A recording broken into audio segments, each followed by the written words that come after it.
Welcome inside the Hall of Fame. I'm Booker T, 6-time world champ, 2-time Hall of Famer. Got my man Brad Gilmore here with me as always. And we're ready to do this thing, man. A lot of breaking news after we went off the air on Monday that we definitely got to talk about. But just want to say big ups to everybody in the chat for joining along with us, getting your champagne wishes, guys, and caviar dreams today. We're here to talk about whatever you guys want to talk about. Just let us know, and we'll try to get it out there. But what's up, Brad? Hey, what's going on, Book? I'm gonna backdoor you on that one. Yeah, if you have any questions, comments, concerns, statements that you want to make and you want Booker and I to address on the show, just throw in a little super chat there, a super chat, right? And we'll make sure that we get to it.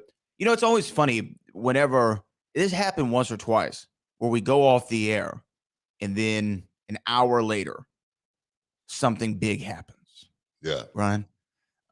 But you know, that's the nature of being live and in the wrestling business. You never know what's going to happen. Let me ask you this before we even get into any of it. Is there ever a story that surprises you anymore? Like out of all the years you've been in wrestling, you're going up on your 31st year? Yeah. 32nd year, something like that? Yeah. Is there any story that still surprises you because you've seen so much, or are there still things where you're like, wow, I did not ever see that coming? Well, it's not that I didn't see it coming or anything like that, or I'm surprised. Sometimes I'm surprised, but I'm never shocked. Okay. Like this, I'm not shocked or anything like that. Like, wow, how could this happen? But I am surprised just because I thought Cody Rhodes was one of those guys that, kicked this AEW thing off. I thought he was pretty much one of the founders, so to speak, him and the Young Bucks. And I thought, as well as CM Punk, adding his name to, what those guys were doing, I thought it just made it even bigger. But I thought Cody Rhodes was literally the guy that was almost one of the guys that, was the creators, and you'd never think a guy that's going to, create something and then, let it go, kind of like Death Row and, Dr. Dre.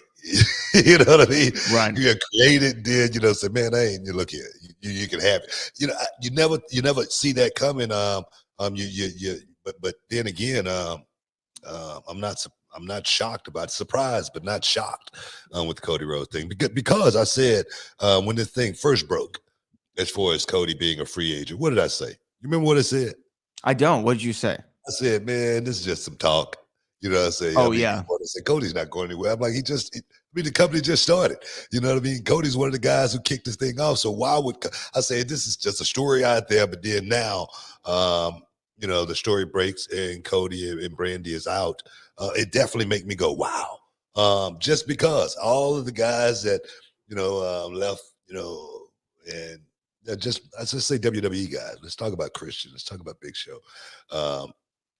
Guys like that, Mark Henry, leaving and going over and thinking, man, the grass is going to be so much greener on the other side. And then you realize it's a business over there too. You got a guy writing checks and then sometimes, he may not want to write a check as big as you want him to write. And then we got conflict. Now the internet blows up all over again. That's what I'm wondering. Is the internet going to blow up and say, man, Tony Khan's wrong for kicking, for not giving Cody Rhodes what he wants. Let's just say it like this. Yeah, I mean, I guess if we're gonna go just jump right into it, let's just set the timeline, okay, for everybody with Cody and AEW. So the news is if you're late to the game or you haven't heard, you haven't logged on to social media, Cody Rhodes and his wife Brandi Rhodes have left as of now AEW, right? Until the ink's dry on a different contract. Like I'm never gonna fully say something's happened, right? As of now, they're gone. Okay. And that is shocking for several reasons. But what you said, Book, is when Cody left WWE in 2016, he was doing the Stardust thing. I believe his father had just passed not too long before that. And he wanted to go do his own thing, kind of like his dad did, right? He wanted to follow in the old man's footsteps. And Cody left. And I remember he put the list out there. Do you remember his list? But let's say one little caveat that you didn't touch on. Cody was dying to get out of that Stardust gimmick as well. Great point. He was playing Stardust, and there was talk at the time. I remember we discussed it because Stardust was on this show at one point. Yeah. As Stardust. As Stardust. But I remember there was discussion at the time that he wanted to be his own man. He wanted to be Cody Rhodes. He didn't want to be Stardust anymore. Okay. So that's happening. He leaves. He does his list. I want to do Ring of Honor. I want to work the Young Bucks, Kurt Angle, Rey Mysterio. I want to do the streamers thing, right? He had like a checklist of things that he wanted to do on the independents because this is going to be his first time. Because people forget Cody is a WWE product, right? I mean, he was signed, I think, at 18 or 20 or something like that. Yeah. They were tagging him with Hardcore Holly forever. And then he kind of broke off, but he was a WWE guy for his entire career for like 8-9 years at that point. Only WWE. So he's doing the indies for the first time. And then he hooks up the Young Bucks and Ring of Honor and Kenny Omega. He does stuff over there with New Japan and Ring of Honor and Impact. And then it was like, hey, what if we did our own show? The All In show, right? And All In is what directly led to AEW. Kicked it off. It kicked it off. It wasn't an AEW show, but it essentially was an AEW show, right? Before there was official branding. All Elite.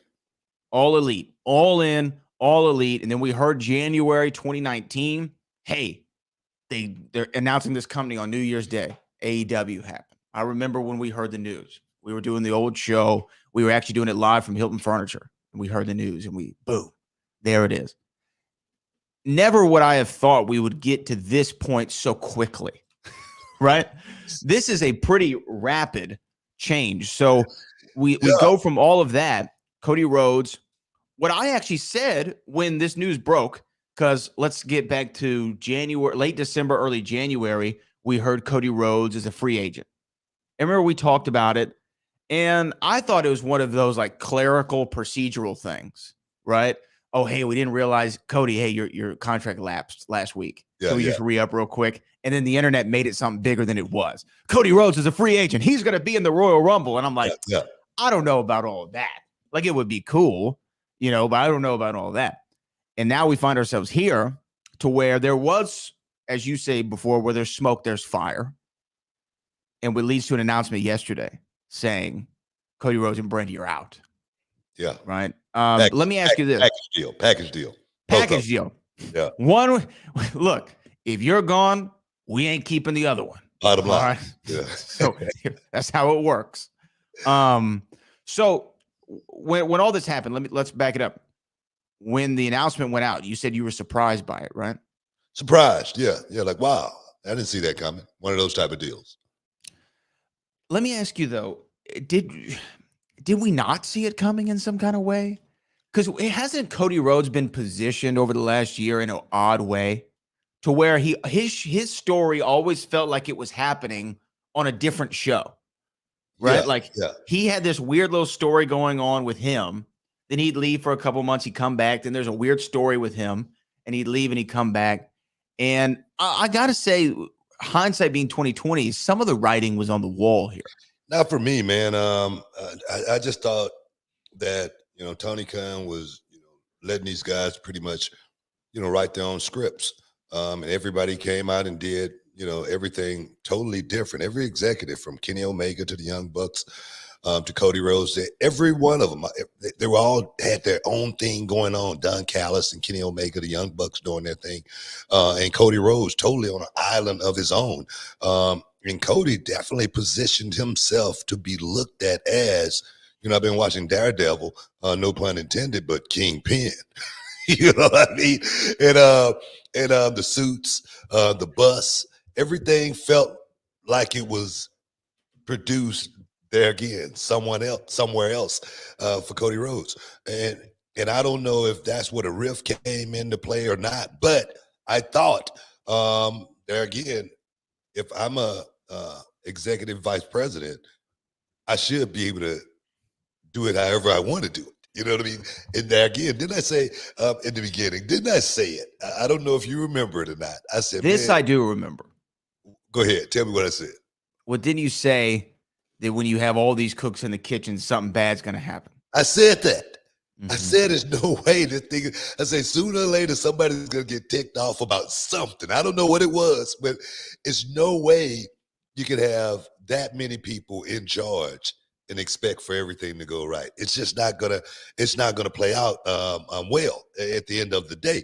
So I think maybe it was some friction there between there again.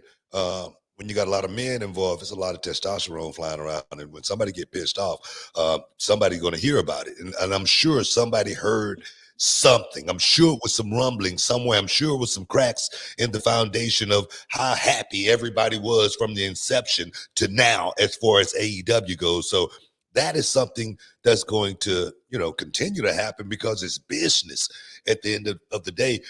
When you go into business, just say for instance, Tony Khan, Cody Rhodes, Young Bucks, Kenny Omega, and we all quote unquote are friends, it's a problem.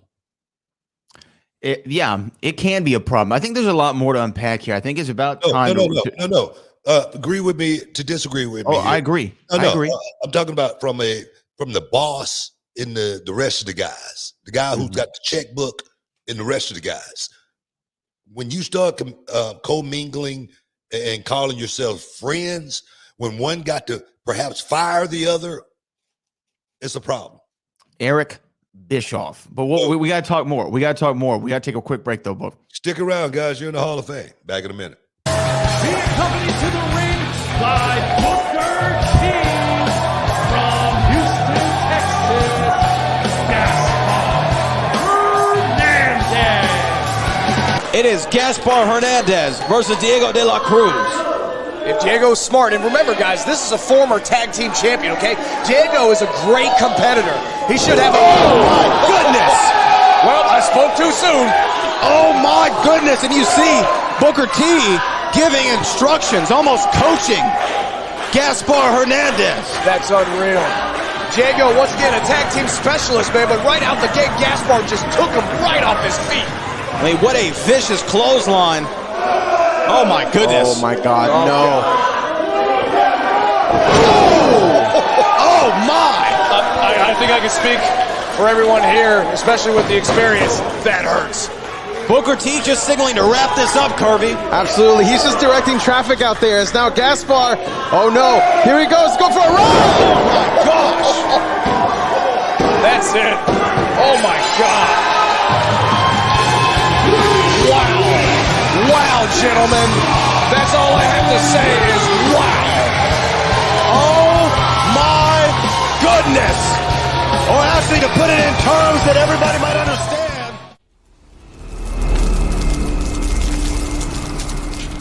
Can you dig it, sucker? Shoop. Welcome back inside the Hall of Fame, guys. Yeah, man, just talking a little AEW right now as far as the situation with Cody and Brandi Rhodes. We on the roads again. You like that, huh? You remember? Yeah, I like it. It was nice. Like you were a part of one of the great Academy Award winning films, Ready to Rumble, right? Yeah. And you remember what the King, the character in the movie, the King. You remember what his Jimmy the King. Yeah, Jimmy the King. Do you remember what his catchphrase was? Can't remember. What was it? Because Tony Khan must have borrowed it. He looked at Brandi and Cody. He said, "Be gone." Oh man, let's go, man. I know. I'm just playing. No, so we're talking about Cody Rhodes and Brandi Rhodes, of course, exiting AEW. There's a lot of things going on. A couple super chats to get to. I'm going to get to them while we have them up here.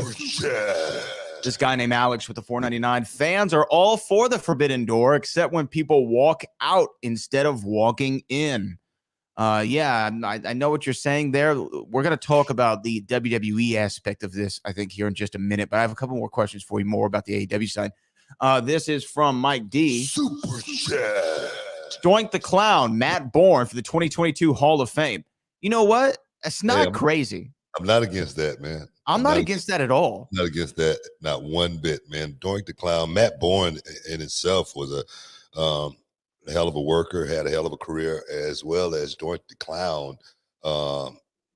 It's iconic. Doink the Clown, man. The original Doink the Clown, I loved it. So yeah, I would definitely give him the nod.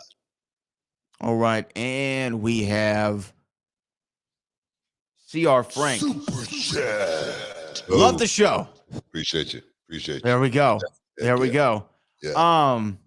So okay, we're talking about this again, and of course, this is a big story for multiple reasons. Not only is Cody Rhodes a talent, like you said, he was an executive vice president of the company.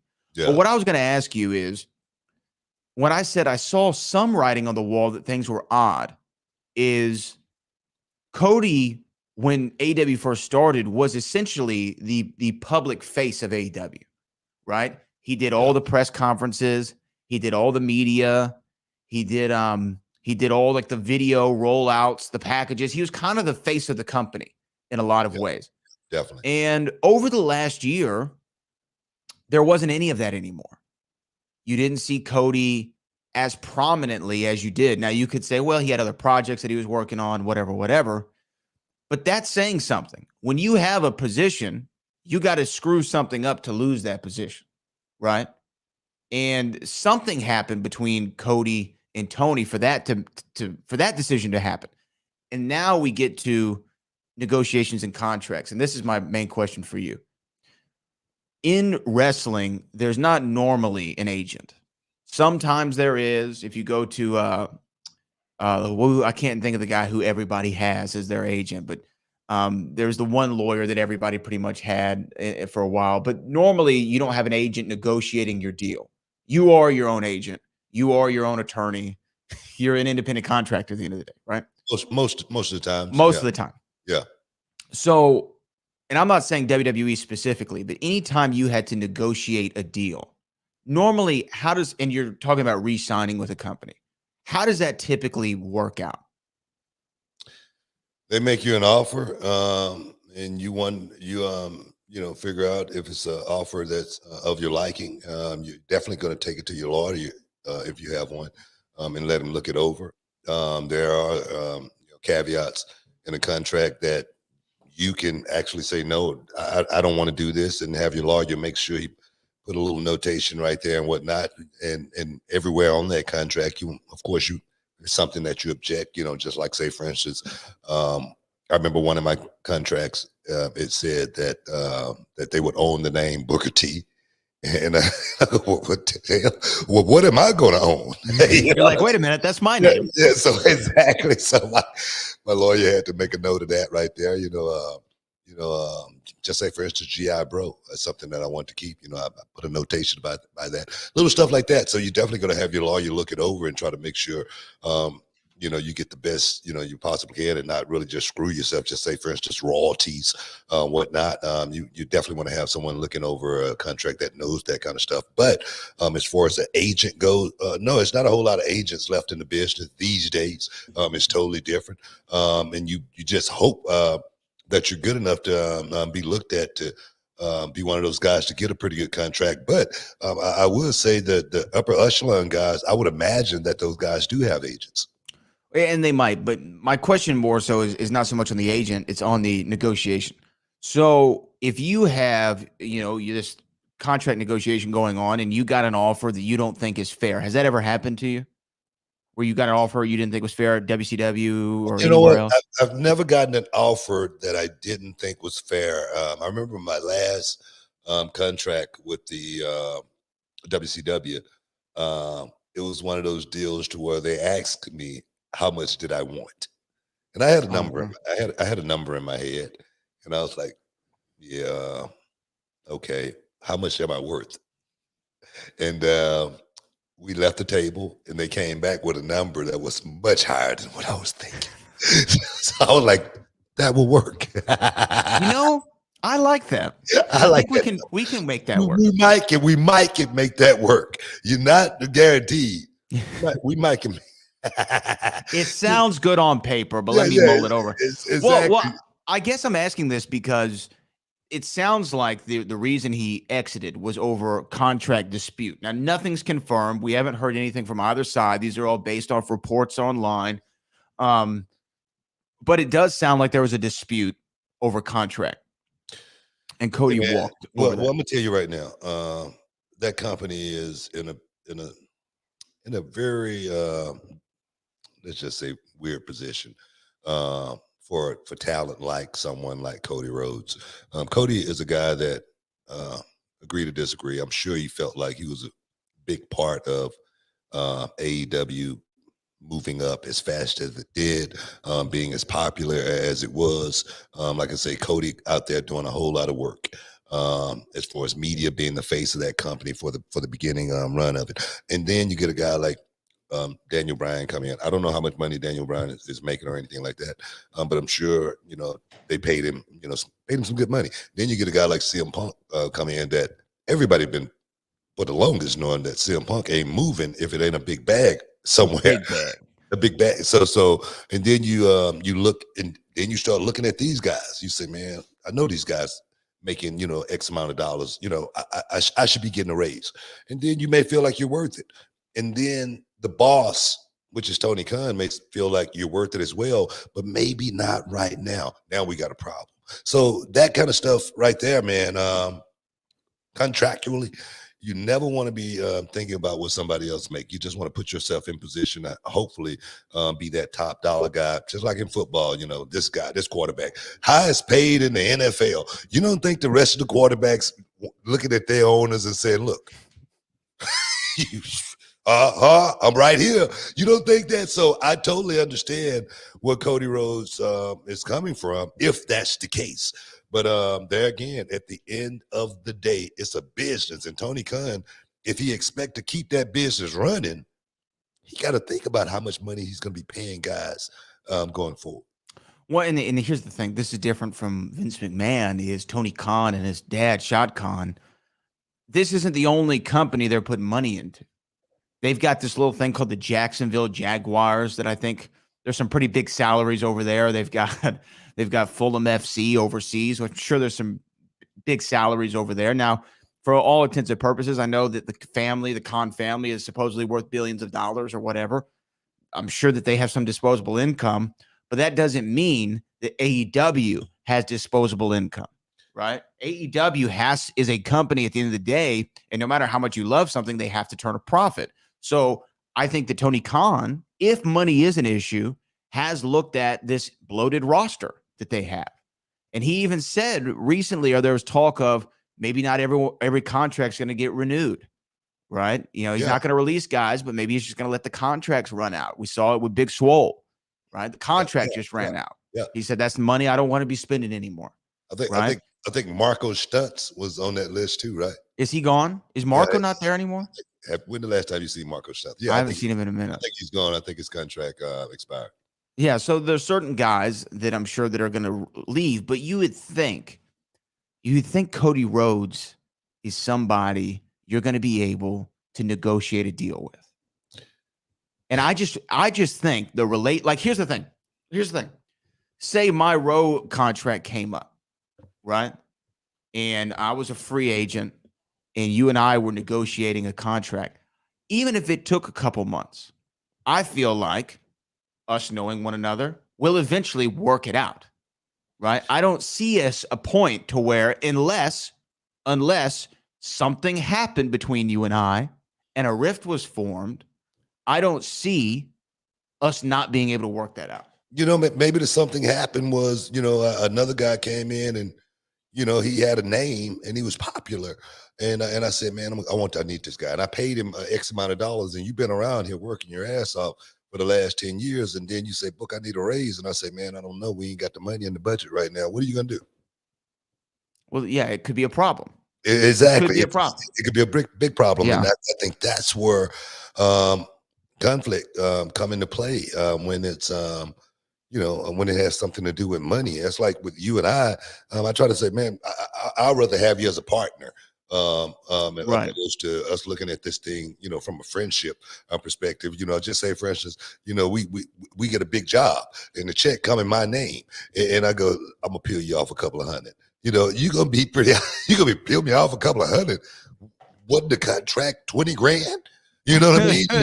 Like, yeah, it was. You know what I mean? I'm gonna peel you off a couple of hundred. We're gonna have a problem. So Right. with business, just like I've said many, many times, I've worked for Vince McMahon for 20 years. He gave me his cell phone, the first cell phone number I first met him, and I never used that number once. I said, when Vince needs to talk to me, he'll call me in the office or he'll give me a phone call. And I'm gonna keep it that way, but I'm gonna always be cordial. I'm gonna always make sure I respect the boss, and hopefully we have a friendly relationship. But as far as me ever looking at Vince McMahon solely as a friend, I would be totally making a big mistake. Stick around. You're in the Hall of Fame, guys. We'll be back in a minute.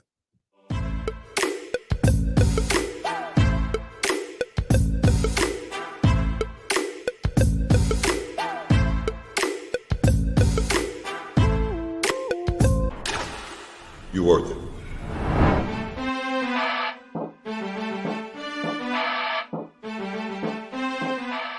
Walker Texas Ranger handles the bad guys with a roundhouse kick.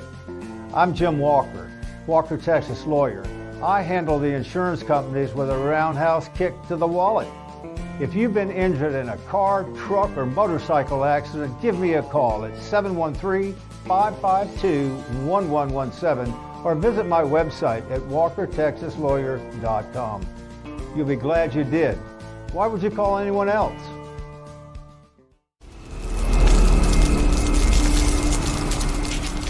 Can you dig it, sucker? Welcome back inside the Hall of Fame, guys. Just talking a little AEW.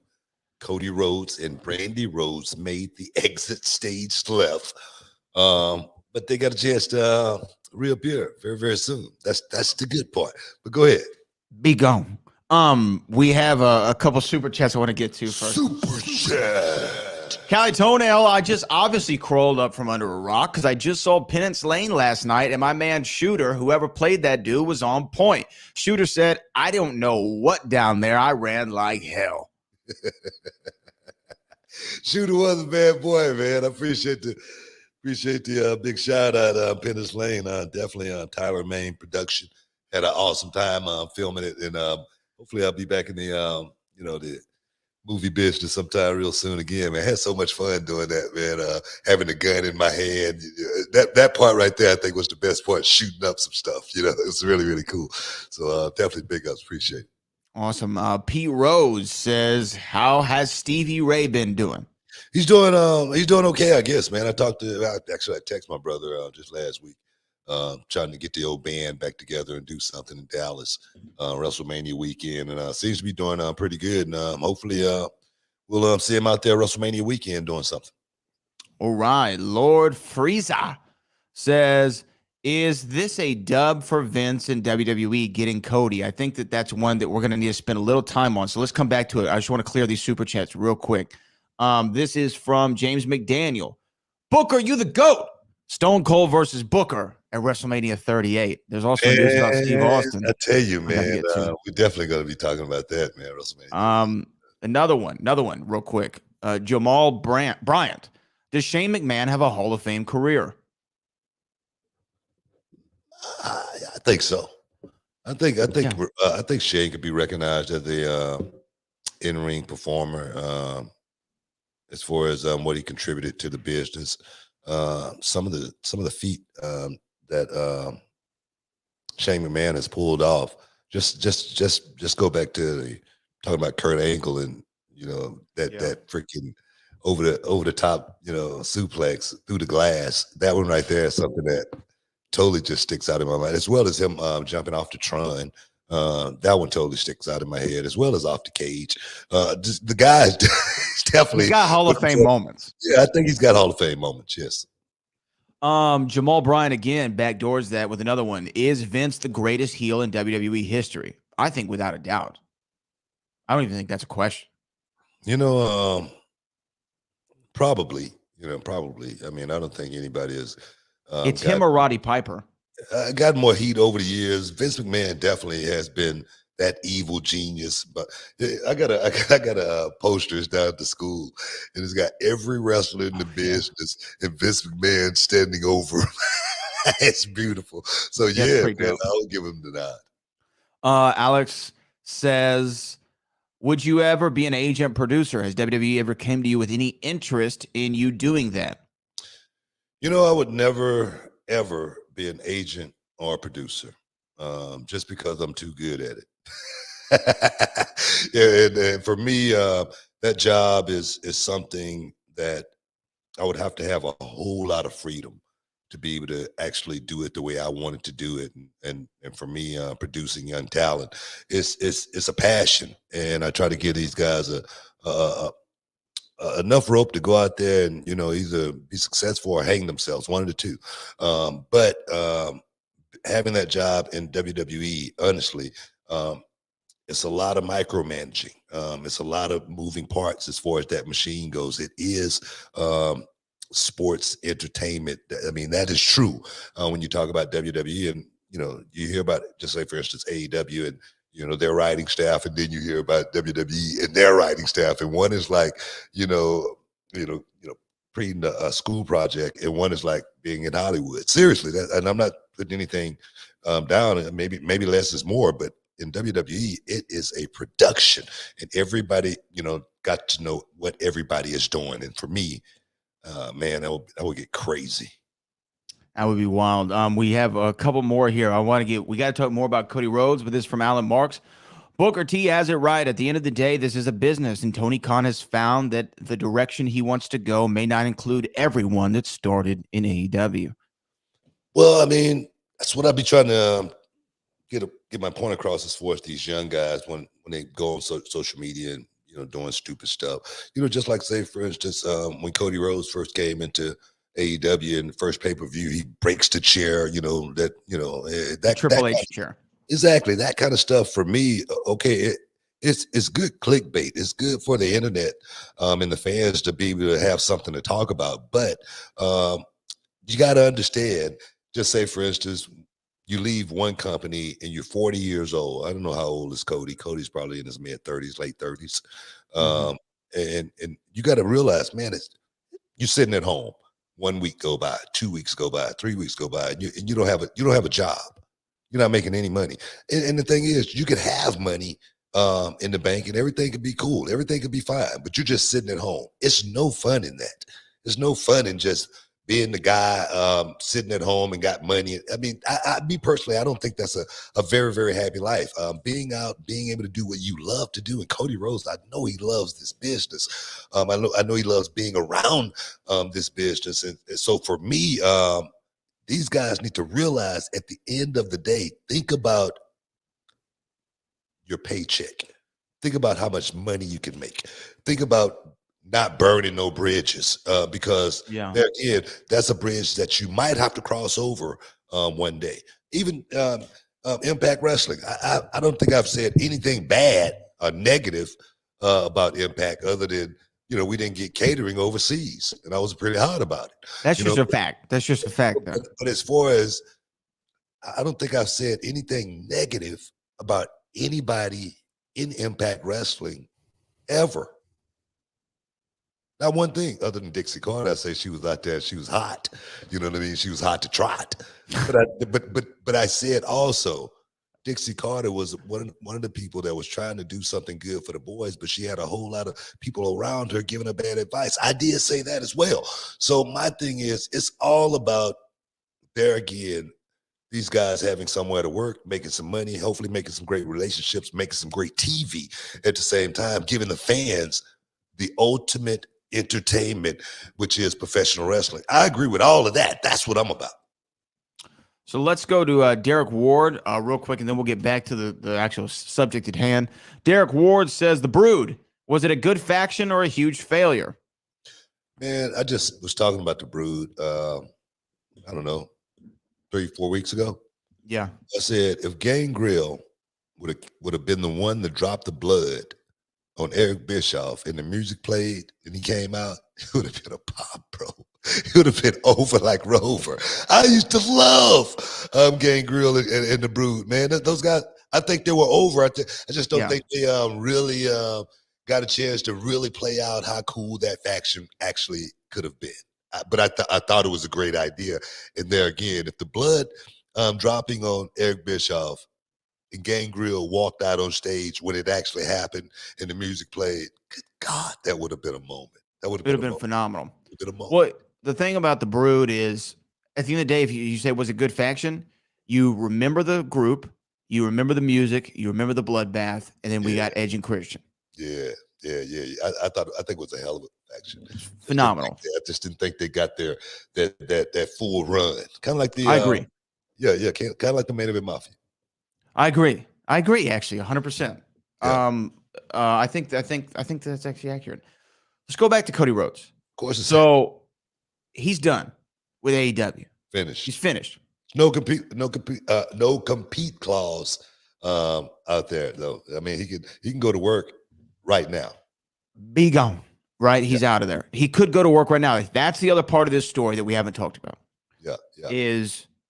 And we almost have to go to break. But But we still got 2 minutes. We good. we got 2 minutes. The other part of this story that we haven't talked about is this.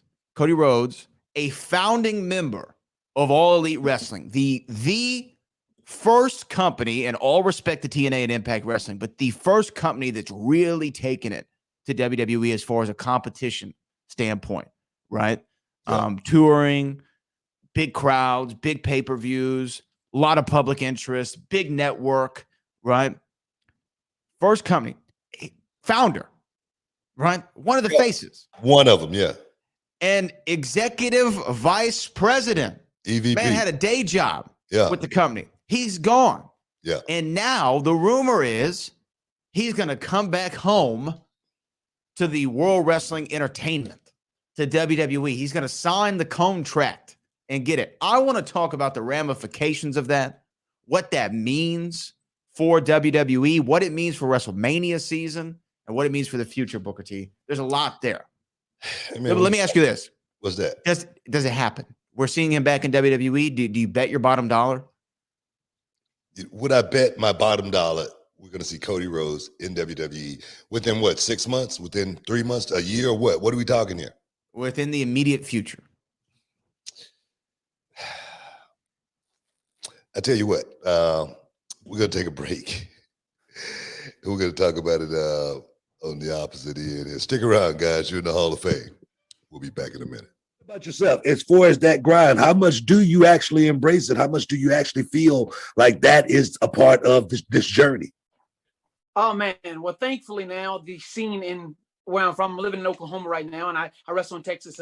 But thankfully now the scene is kind of growing with the streaming platforms, with places like Reality of Wrestling down there in Texas. You get a bigger buzz here, but for years it was hard. And so you had to get out there and travel. So there'd be many a nights where I was on the road by myself, 7, 8, 9, 10-hour drives there and back, sacrificing time with my family, sacrificing time at a real job, trying to just make ends meet. But when you really love this, and I tell people this all the time, some people just love coming through the curtain. You can't just love coming through the curtain. Yeah. When you really love this, you fall in love with the ground. Before I go down, so hate squats, man. I hate deadlifts. But if you really love this, you got to learn to love all of it. Every facet of it, every bit of sacrifice, every bit of time that you're losing with birthdays, loved ones, all of that. Yeah. When you really want it, when you really sacrifice, and when you start to see it pay off, you realize all of that is worth it and then some for this. Can you dig it, sucker? Welcome back inside the Hall of Fame, guys. Cody Rhodes is he going to make the big move to WWE anytime soon, near future? Go ahead. I want your thoughts and opinions, but first. Super chat.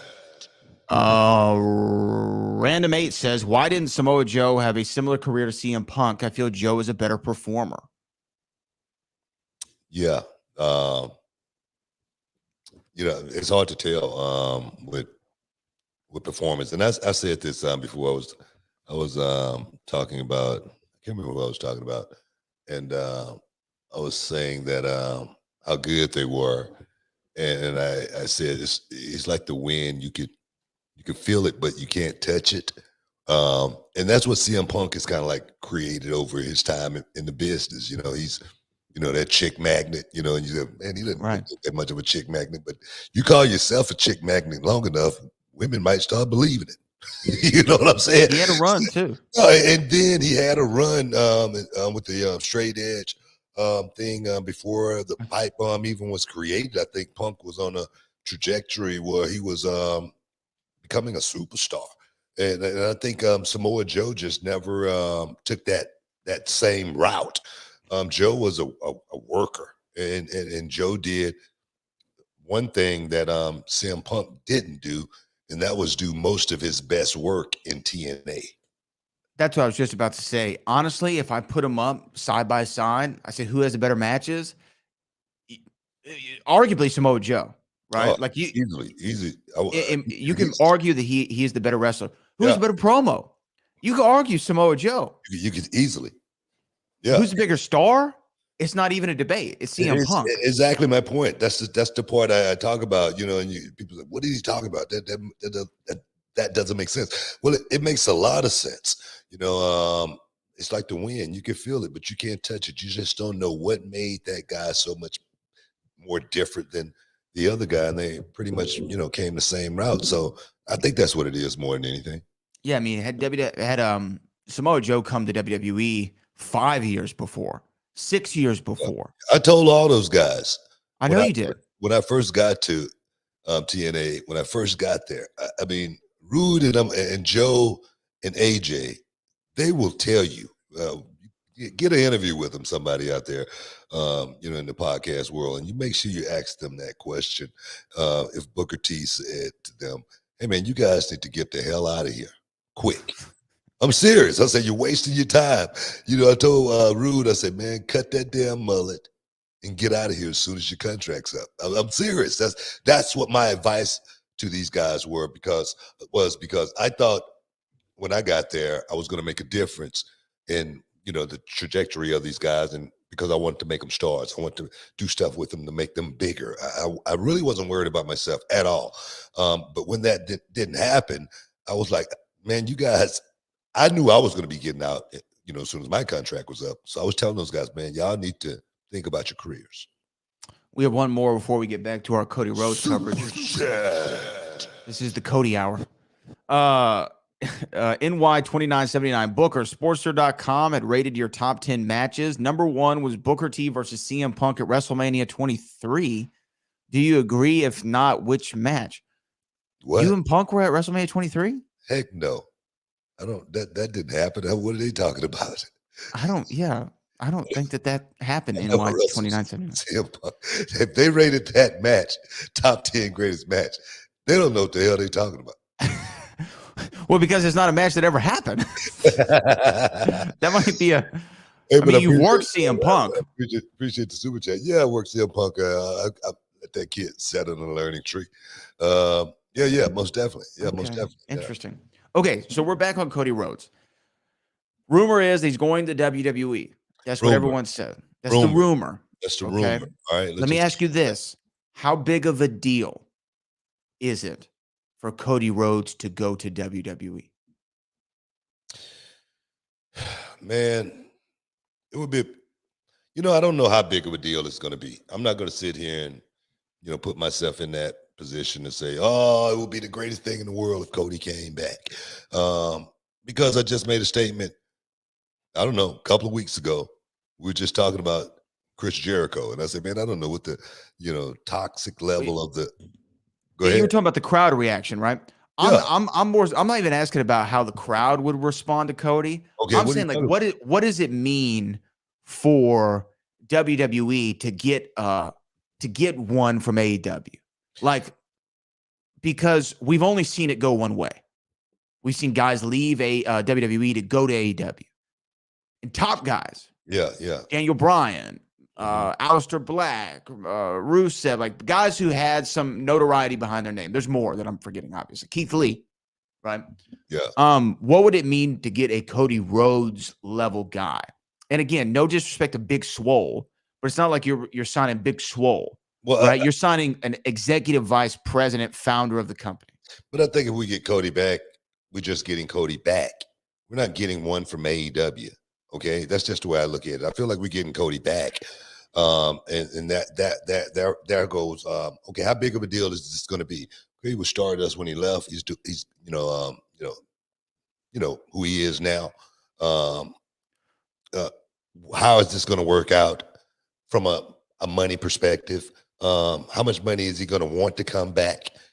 It's a whole lot on the line here, as well as it just says, what only thing that says is, when guys leave AEW, they're going to be looking for a job. And that place that they're probably going to want to go to is WWE. Right. So that place that everybody is talking about on the internet that's so bad may not look like such a bad place for these guys that's leaving AEW. Now, that's my take on that. Is that a proper take? You tell me. Well, I think Cody Rhodes coming to WWE is a big deal. And I see what you're saying is like we're getting Cody back. I understand that. But the Cody that left isn't the same Cody that's coming back. The Cody that left was a mid-card guy, right? Stardust wasn't going to ever be a main eventer, wasn't going to be a world champion, right? So with Cody now coming back as Cody Rhodes, if this is what happens, he's coming in as a main eventer who's established himself. You could put Cody, look, in my opinion, this is my opinion, and I'm going to quote you. I could be wrong. But Cody Rhodes comes back. He's a main event talent. You could put him in the main event scene immediately, just based upon the buzz that he has generated. This story has gone past just the wrestling circles. TMZ was talking about it on TV this morning, right? It's kind of a somewhat mainstream sports story.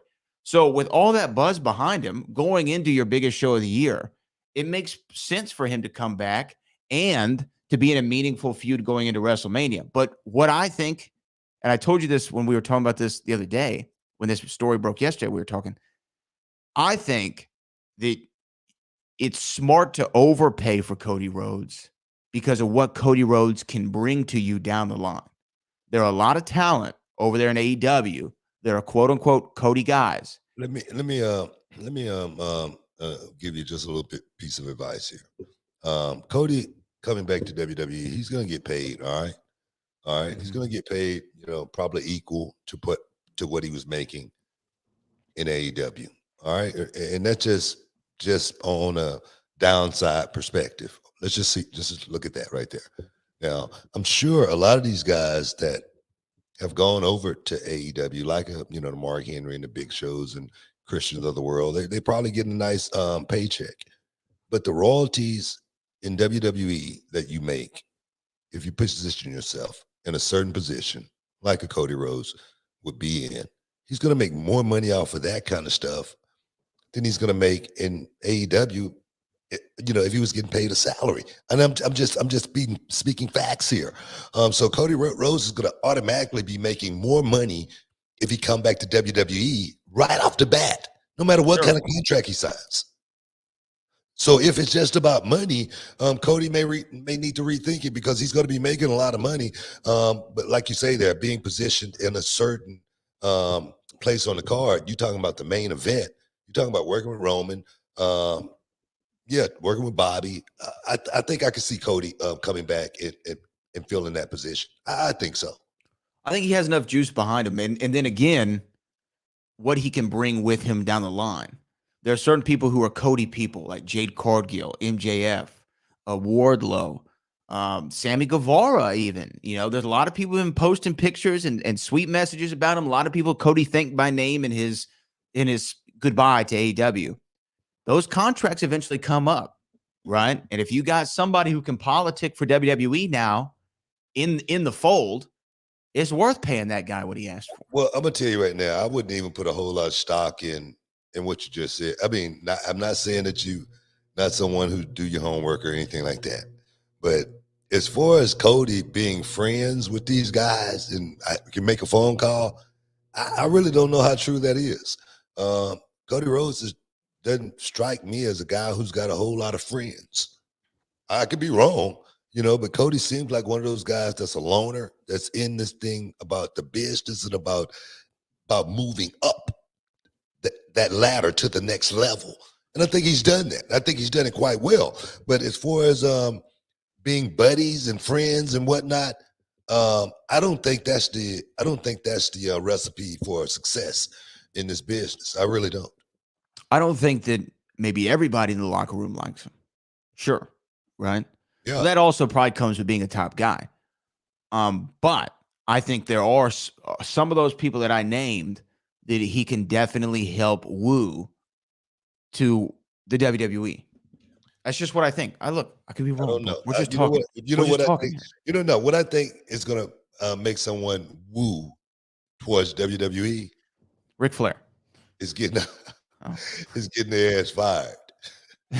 Well, that's big, and money's big. That's what's going to make them Look, all, you think all the contract run out. Because, like I say, man, all of this talk, all of this chatter on the internet about the hate about WWE. Trust me, when these guys are looking for somewhere to work, looking for somewhere to actually, still be relevant in this business, the first place they're going to look and hope that they can get a job is WWE. 100%, 1000%. I agree with you. I do agree with you. There's another aspect to this. One more thing on Cody Rhodes, but we have to take a break, right? Yeah. Send them off. You ready? Stick around, guys. Yeah. You're in the Hall of Fame. We'll be back in a minute.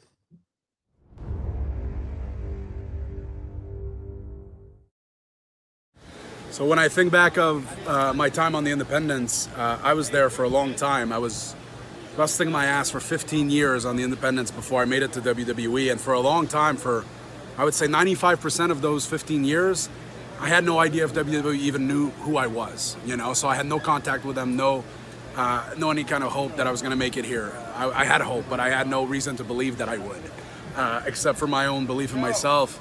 But the independent was crucial in keeping that passion alive. And it didn't matter if it was 20 people, 200 people, 2,000 people. On the independent scene, you get to have this interaction with fans and the fan base that's unlike anything, the scope of WWE. We get to interact with our fans, but nothing like on the independent scene. You're out there selling your own merch. You're out there hustling, trying to make as much money as you can. And that whole experience really kept my passion for wrestling alive, even though I didn't know if it was going anywhere. I wouldn't be who I am without that time I spent on the independents. So it's crucial for anybody, I think, to have that time. Perfect.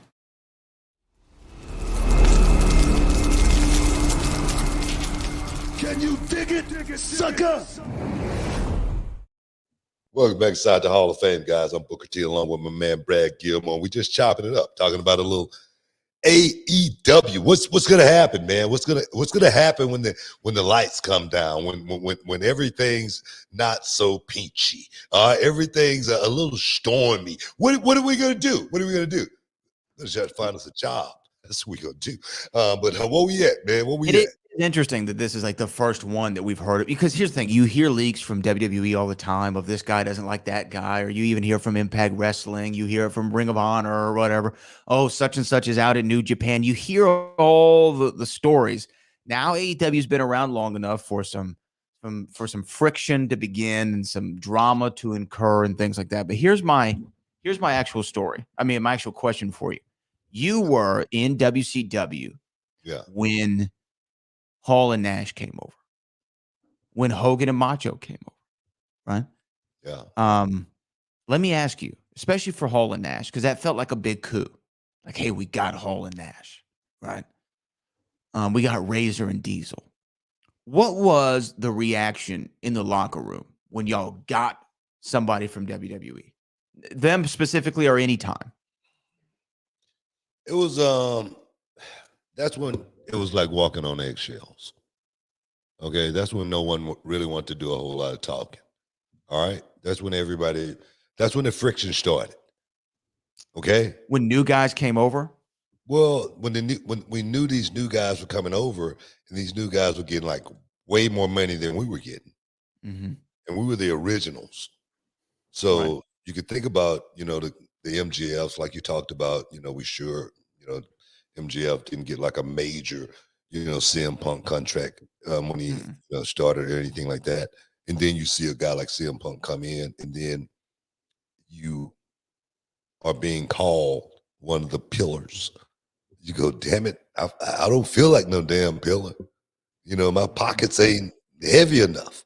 The hole is low. No, I'm serious. So you start thinking like that. So I'm just saying, I'm speaking from experience. When in WCW, when all those big money guys start coming over,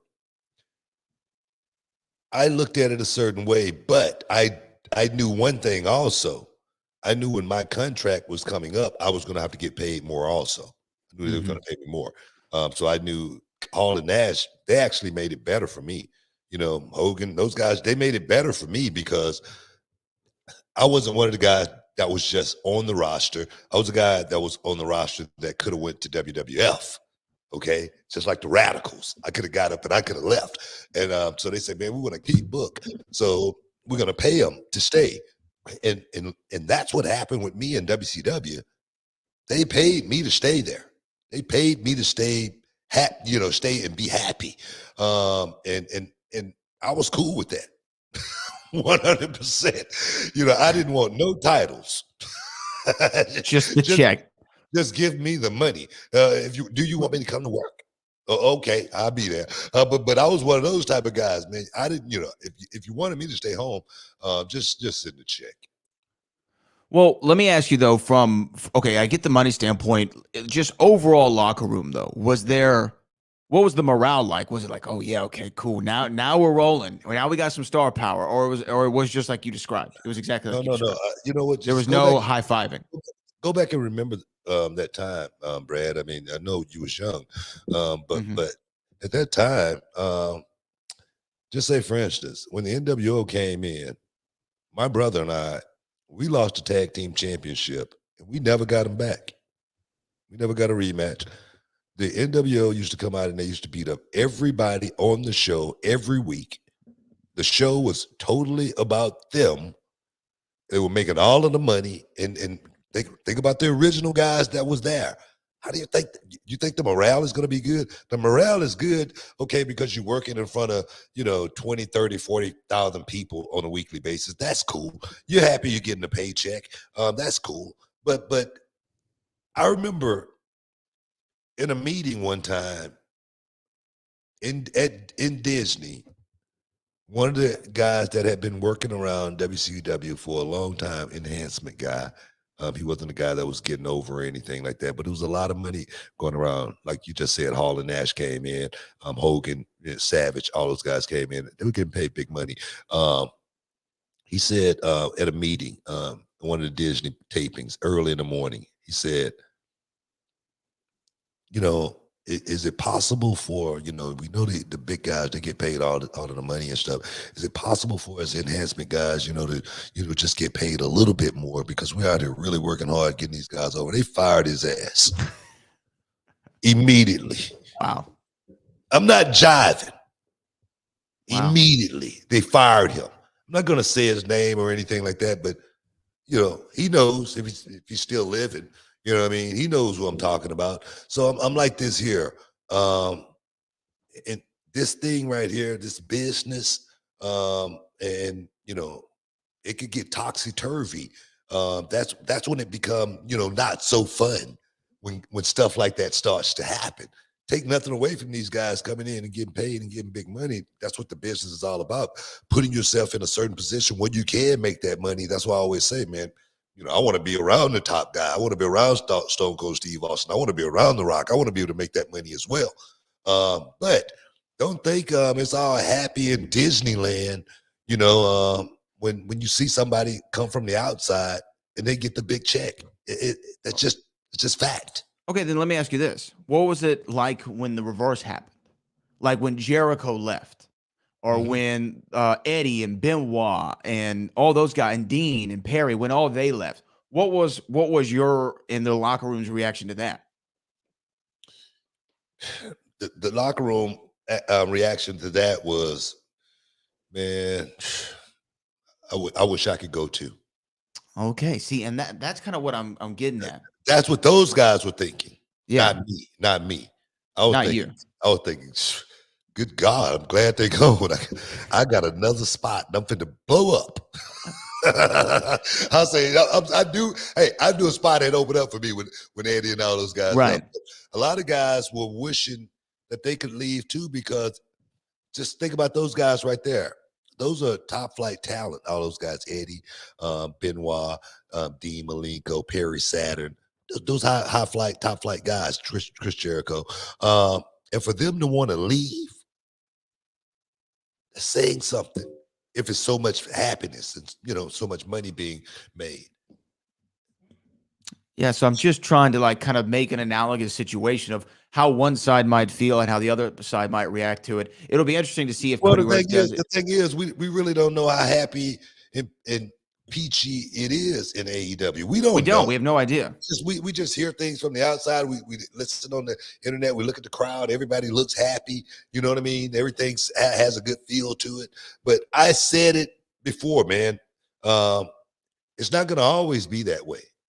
It can't be when you got a lot of men working together and everybody fighting and scratching to get to the top. It can't be when it's a competition. Even in professional wrestling, it's going to be a competition at some point in time with somebody. Right. Trust me.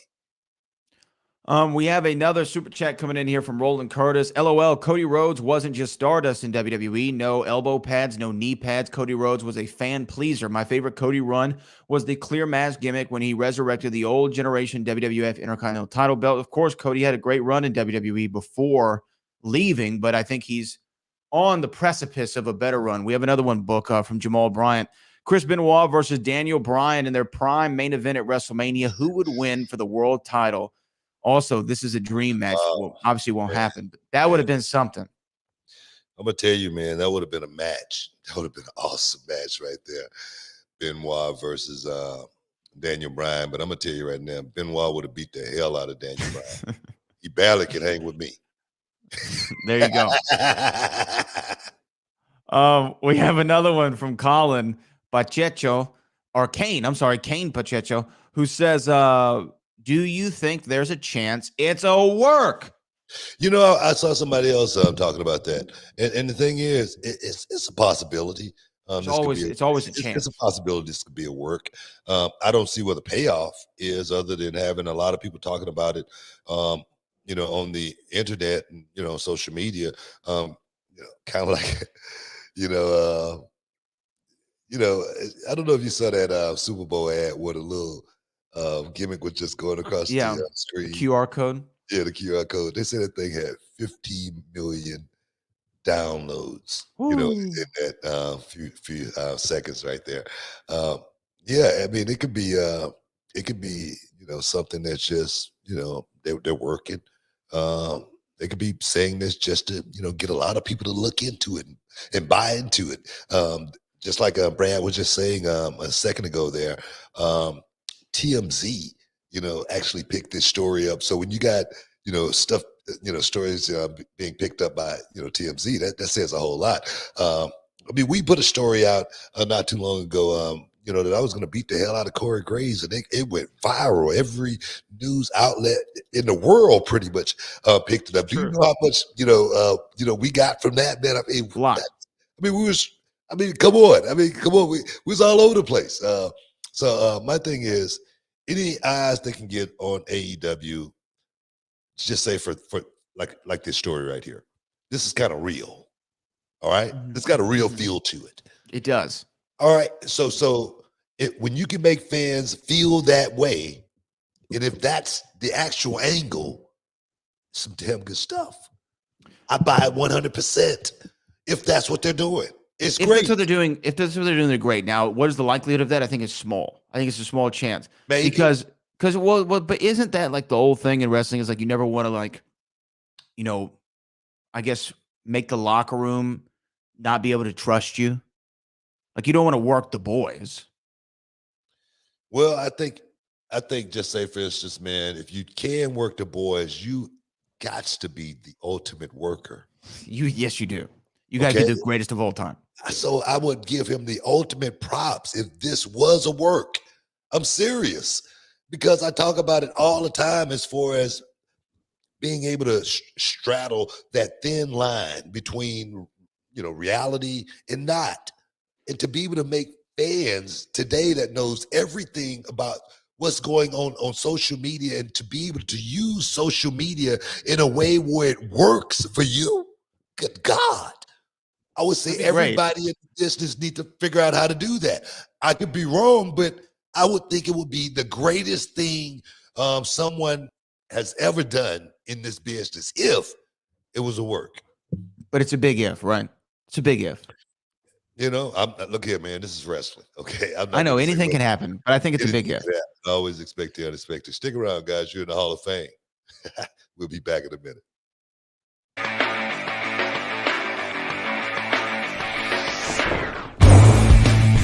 My name is Nathan Wasser, and I'm from Toronto, Ontario, Canada. I came down here to Reality of Wrestling to improve my training and get myself more experience learning from the absolute best. It's intense. It's hard. You got to leave your ego at the door and come in with an open mind. The way they do stuff here is the next level. But if you do that, you'll end up bettering yourself in the end, and you'll improve, and you'll be able to work anywhere. Nathan, he's an unbelievably awesome student. I'll tell you why, right? For a few reasons. Number one, the man packed up all the way from the Great White North to move down here to the U.S. to train because he wanted to learn from one of the best. But what's even more impressive, on top of the fact that he takes care of his body, he works hard, is the fact that he was trained by a very reputable trainer and yet still comes down here humble, hungry, ready to work and ready to learn, and not coming in here acting like he knows everything or that he's too rigid in his ways. Booker's knowledge will help you get to whatever goals you want to do if you want to be a big star in this industry. My end goal is to be in WWE. Coming down here to Reality of Wrestling, I feel is the best opportunity for me to get there, so I'm going to do whatever it takes. I can promise you, when you come to Reality of Wrestling, it will change your life. You will not regret it.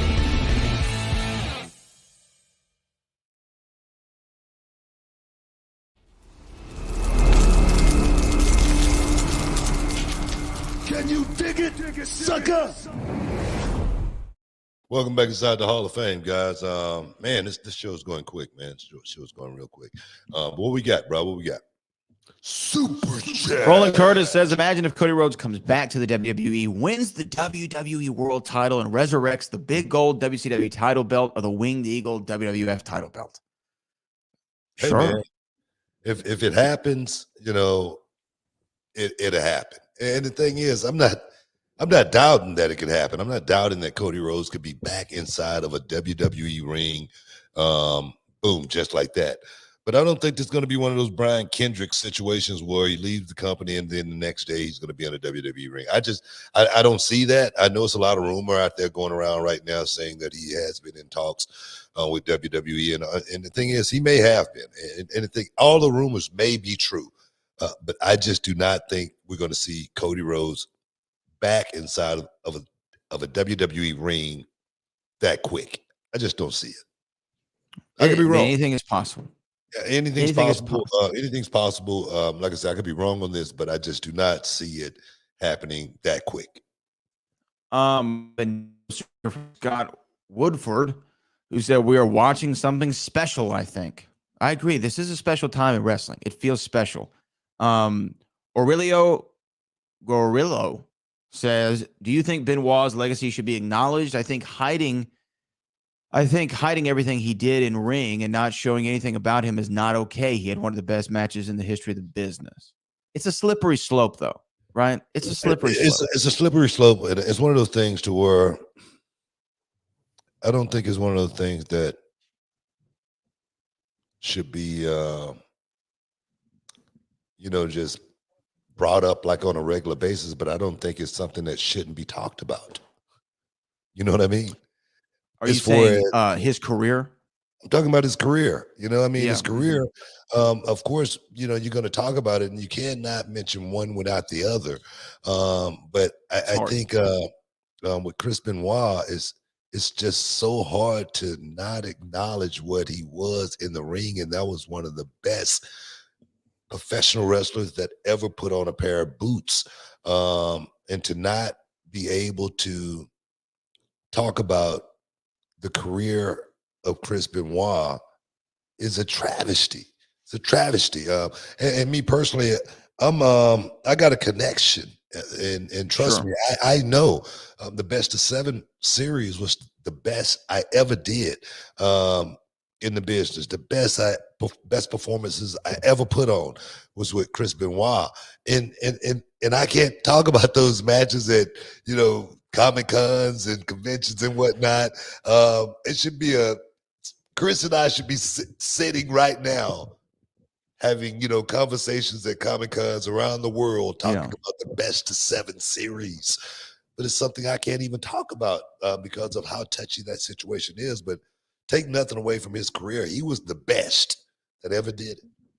Yeah, it's hard because he also wasn't just, some guy on the card, right? That, I don't want to even disparage anybody's name, but it's not like it's just some random dude on the card. He was a guy who was a main eventer, world champion, main event at WrestleMania, won the Royal Rumble. So it is hard to avoid it, and even I know I've heard Randy talk about winning his first world title, and he can never say who he won it from.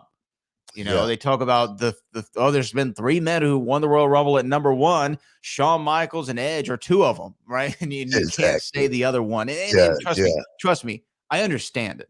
I think there are fans out there who don't get it, and from a company perspective, totally understandable. It's one of those things. It's one of those things to where on television is really a touchy situation, but anywhere I'm doing signings and it comes up, we talk about it. That's what I'm saying. Sure. It's one of the things that you don't want to talk about it, but then you find yourself in certain situations and you just want to talk about it. It's because we know we're not going to be looked at as a certain way because we know we're just talking about how good he was in the ring, and you cannot put those 2 acts together, how good he was in the ring and the act that he committed.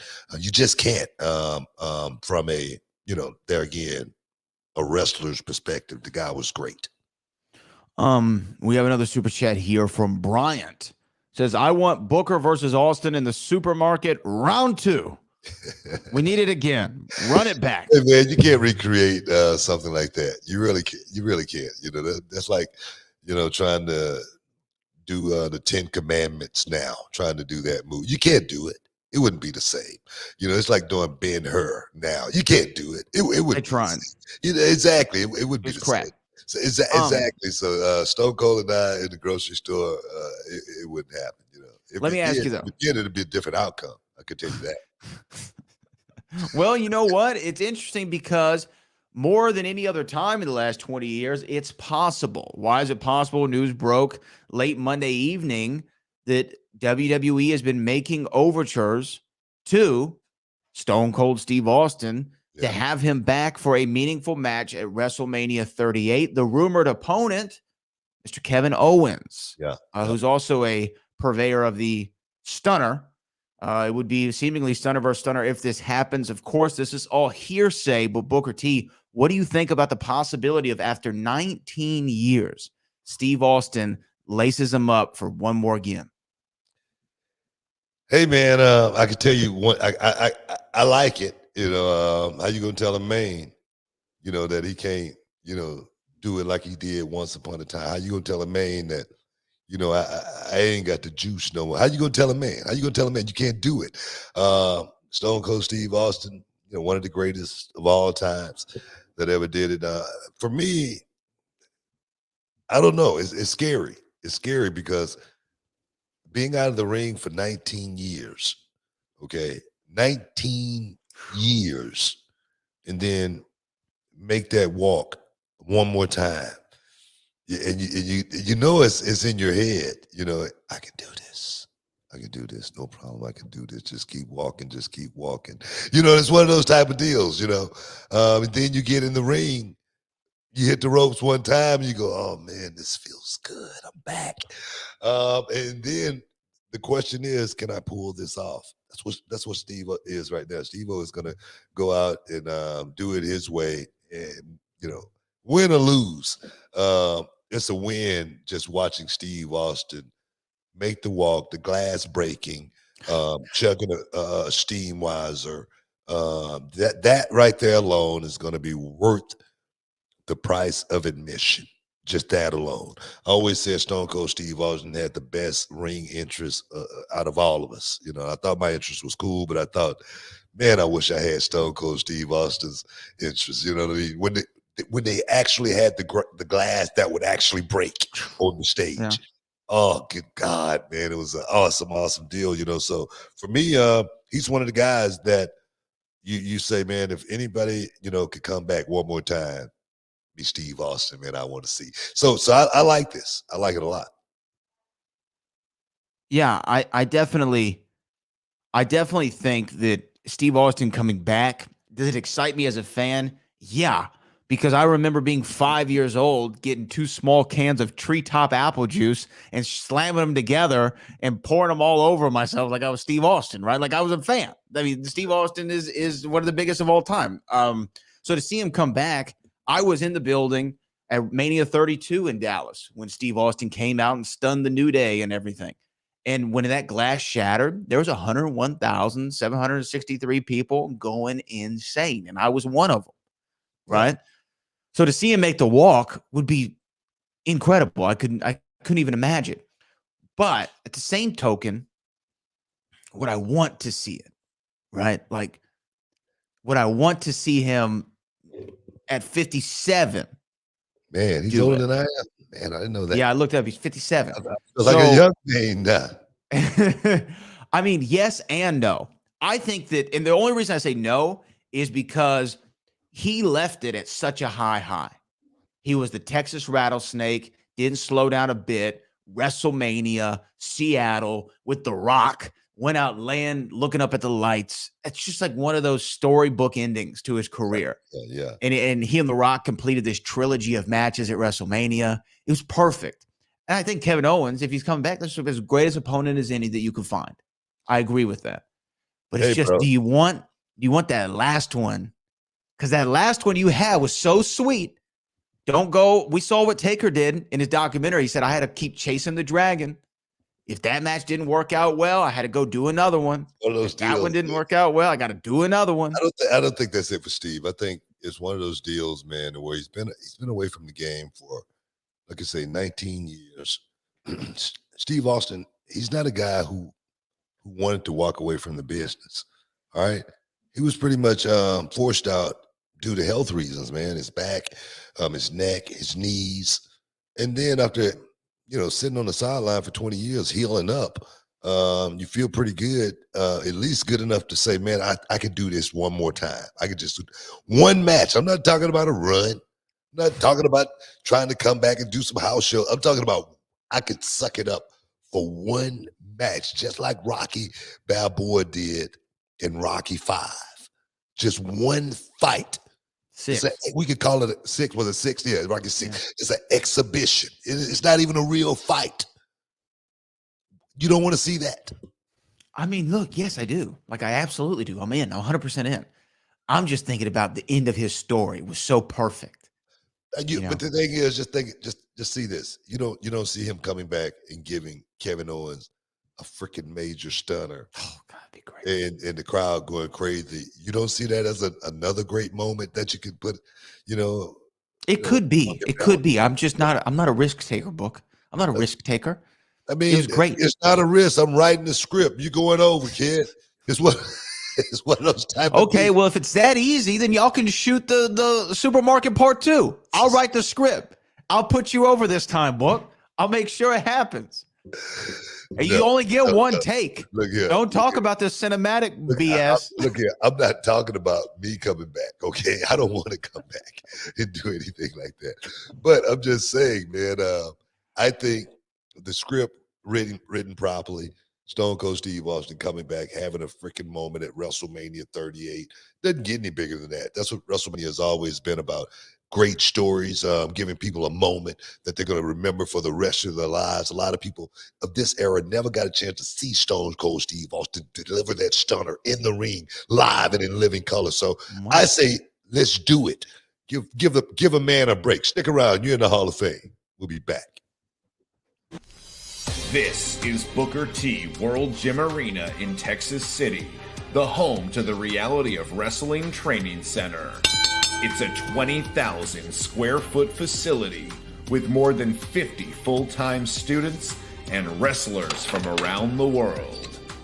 Inside the World Gym Arena sits a 9,000 square foot venue set up for weekly shows. From up top, 1-2 moonsault, where our students showcase their skills in front of a live audience. What he's done here is awesome. He's created opportunity and he's creating great talent, as you guys well know.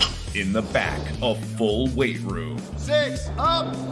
Complete with state-of-the-art equipment and personal trainers.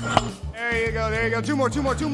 A full staff and office personnel. One more. Running the day-to-day operation. We have interview sets for TV production, promo classes, quarterly combines. We evaluate progression and team building. Referees, commentators, ring announcers, and live television production. At the World Gym Arena, we don't just teach you how to become a professional wrestler, but an elite sports entertainer. This is Reality of Wrestling.